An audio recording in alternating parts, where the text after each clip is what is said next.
Gidans Pros. Kumuha lang yung kasama ko ng ano, pasawsawan ng ice cream. Malinis yung ano dito guys. Puno ng nutrisyon. Hindi pa nakontento sa Magnum. Maalat yun.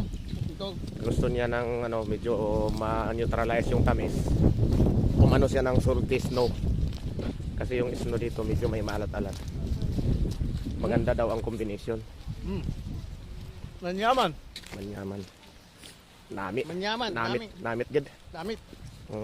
Pasiramon. Naimas. Pasiramon. Naimas masan.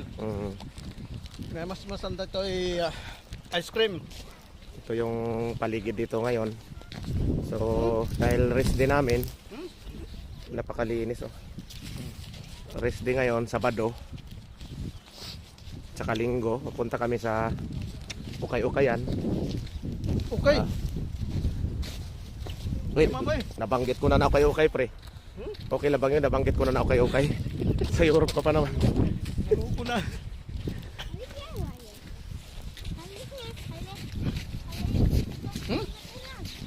Ba't maalat ba eh? Siyempre, di ba, Maalat. ang ulan galing yan sa ano, Yung una kong dampot dun, matamis.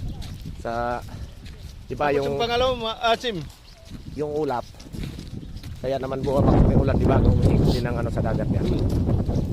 Kaya maalat-alat talaga yan. Ayaw. Yung magkahama natin ha. Okay. Natutunaw din ba siya? Parang ano din? Parang yelo din ba siya na natutunaw? Hindi. Ha? Parang yelo na Ano siya? natutunaw. Ito yung panganay ni Ero. Di ba yan? Di ba yung salamig? Di ba yan? Di basta-bastang ano yan. Di ba ito sa kasing salary? Di pa rin umaalit. Napakatibay sa Ero niya. Nako po, isang sabi lang yan kay Katarsina at kay Marek kay Kapo. Di ba yung sa salary? Nangangatog na yung Di pa rin lumalaya kahit